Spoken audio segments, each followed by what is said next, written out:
Exclusivo.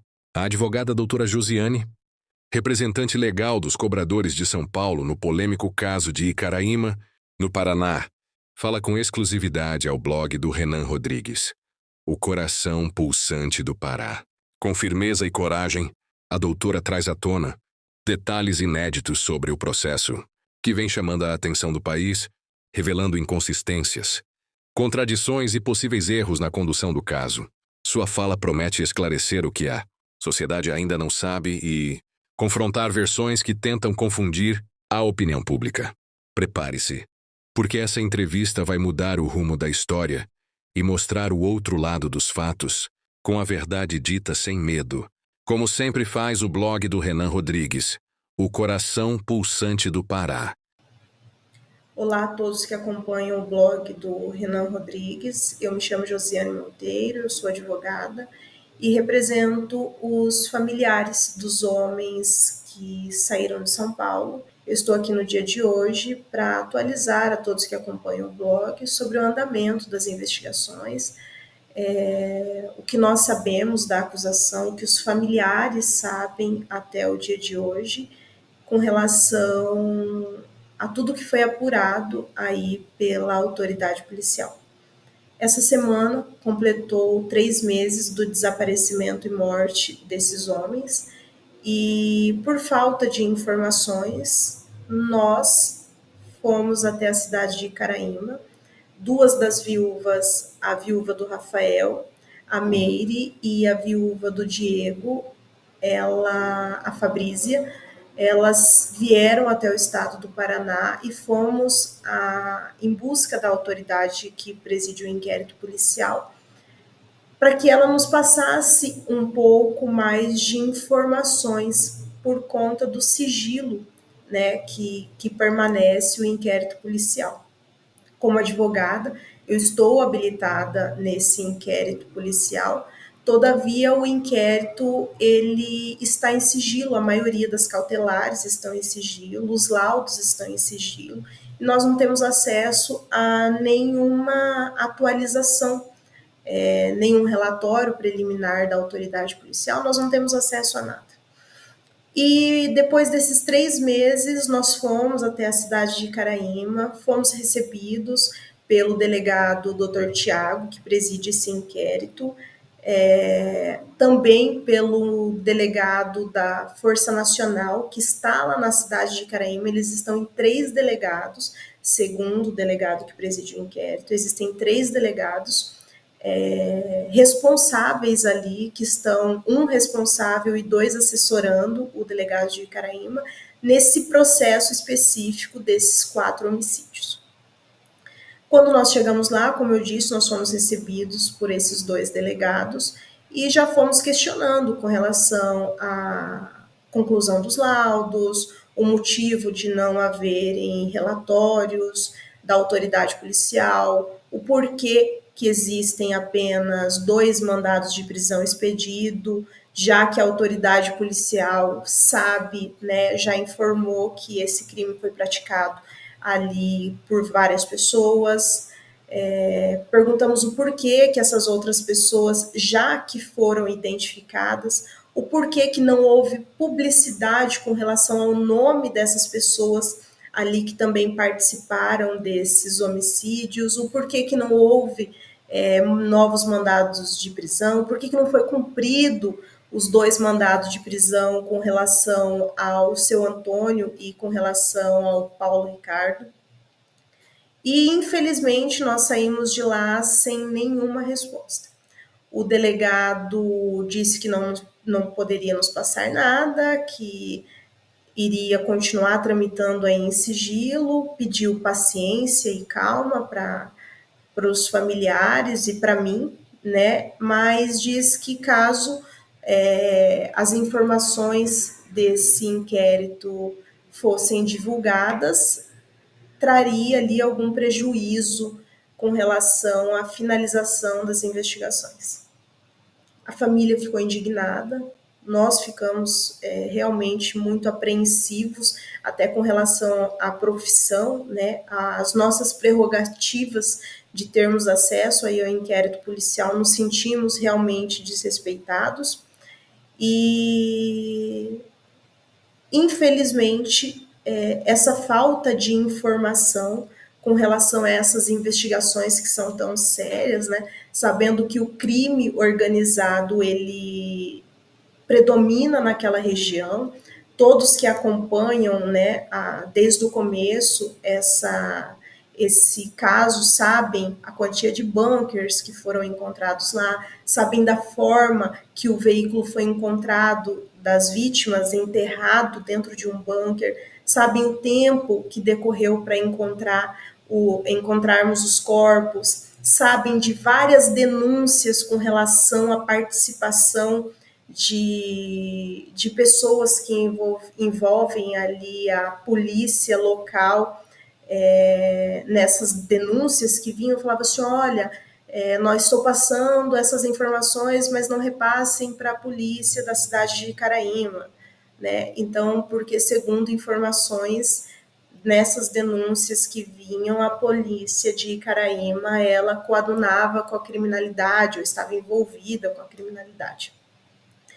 E isso faz com que a família, cada vez mais, ela fique indignada com relação à falta de informação e com dúvidas por não poder fiscalizar o que está sendo apurado. O porquê que até hoje, depois de 3 meses, não foi divulgado nada, né? Nada foi divulgado com relação à localização das pessoas que cometeram esse crime, nada foi divulgado com relação ao que foi apurado até hoje, o porquê que isso acontece.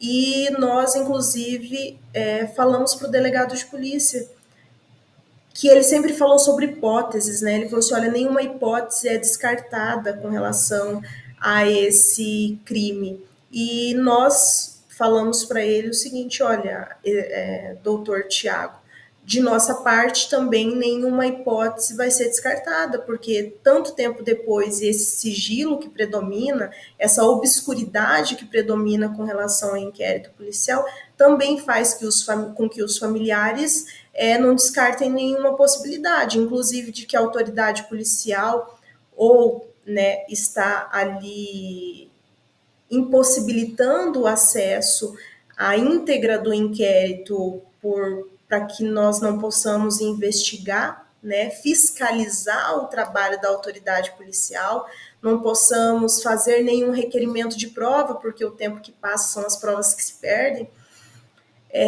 Também nos faz pensar que pode haver algum tipo de conluio, que isso se mantém em sigilo para proteger alguém, a gente não sabe, né? A questão das hipóteses, hoje a gente fica aí em dúvida com relação a tudo, porque a família, passado 3 meses, a Meire, né, que é a esposa do Rafael, já foi 6 vezes até a cidade de Caraíma. Nós estamos pleiteando dentro do processo o acesso a várias informações aí que nós sabemos que já temos, mas que estão em sigilo. E o porquê em 3 delegados até o dia de hoje eles não conseguiram ali apurar nada, e se apuraram, por que não divulgar? O porquê não novos mandados de prisão? E o mais estranho é que quando eles ficaram sabendo que a família estaria vindo e nós estaríamos nos dirigindo até a cidade de Caraíma, eles começaram a emitir algumas notas. E essas notas foram surpreendentes. Em uma das notas, eles colocavam antecedentes ali, tipificações criminais como antecedentes de coisas de 10, 15 anos atrás, de 2 das vítimas, e sem fundamentação nenhuma, né? Eu estou ali há muitos anos na advocacia criminal, vários colegas entraram em contato e falando a mesma coisa, olha, isso não acontece, delegado de polícia buscar antecedentes de 10, 15 anos atrás e ficar divulgando antecedentes de vítima de 10, 15 anos atrás sem dizer, sem ao menos mostrar a fonte, ou dizer o motivo que ele havia feito aquilo e qual seria a influência daqueles fatos que ele trazia, né, com relação às investigações. já que se tratavam de tipificações e datas com relação a 10, 15 anos atrás. E depois disso, a autoridade policial, depois que nós saímos da cidade de Caraíma, mais uma nota foi emitida. Ou seja, lá no momento que nós estávamos diante da autoridade policial, nenhuma informação nos foi dada. Antes de chegarmos, emitiram uma nota falando sobre antecedentes de 10, 15 anos atrás. Depois que nós saímos, nós já havíamos andado 230 quilômetros, mais ou menos, emitiram uma nota falando que a cobrança poderia ter algum tipo de envolvimento com crime organizado, mas que não haviam provas. Ou seja, 3 meses depois, para os familiares, para a advogada habilitada, nós não temos acesso a nada, porque pode trazer algum tipo de prejuízo com relação à investigação.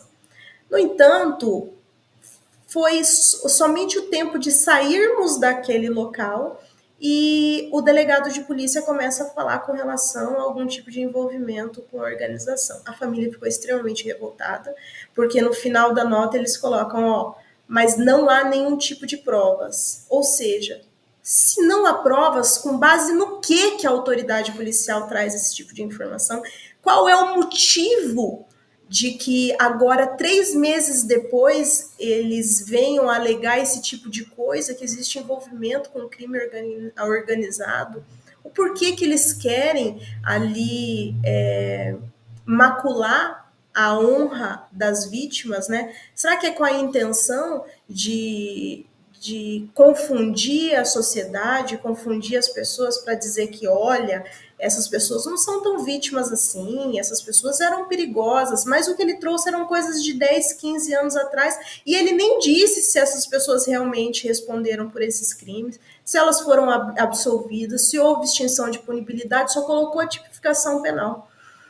Para mostrar isso, a Meire, ela foi até a delegacia de polícia civil lá da cidade de São José do Rio Preto, conversou com os delegados, questionou, né, a própria conduta ali da autoridade policial, por que eles haviam levantado esse tipo de informação. A autoridade policial daquela região ficou surpreendida, porque não é comum, não existia nenhum tipo de investigação, não existia indício nenhum, nunca soube-se de nada com relação a isso. E esse fato, para nós, foi muito estranho. Por que o delegado de polícia fez isso? Né? Tem intenção de proteger alguém? Tem intenção de amanhã ou depois alegar algum tipo de excludente, de ilicitude? Tem a intenção de repente, conseguir a absolvição de alguém, arquivar alguma coisa? O porquê? O porquê que agora, nesse momento, depois de tanto tempo, ele vem com essas alegações? O porquê que ele não mostra aquilo que foi apurado, aquilo que foi investigado? O porquê que ele não mostra aquilo que tem de concreto? Já que ele traz essa informação e depois diz o seguinte, olha, mas eu não tenho prova de nada. Como assim? 3 meses se passaram, 3 delegados trabalhando na investigação e, de repente, ele traz uma informação simplesmente para tumultuar e confundir a sociedade e diz embaixo, mas não existem provas. Isso é extremamente revoltante. Mas a família, né, ela está cobrando, nós estamos ali pleiteando várias coisas dentro do inquérito policial, conversando com o Ministério Público, delegados, e vocês podem ter certeza que o compromisso com a justiça é um compromisso não só dos familiares, mas meu também.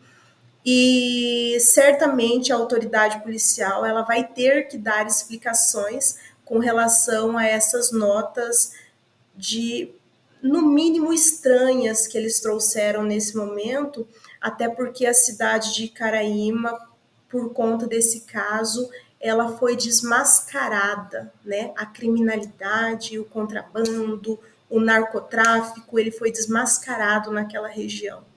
Então, nós estamos ali aguardando mais informações e assim que nós tivermos mais informações, certamente nós iremos vir até vocês para atualizá-los de tudo que está acontecendo nesse caso. Muito obrigada.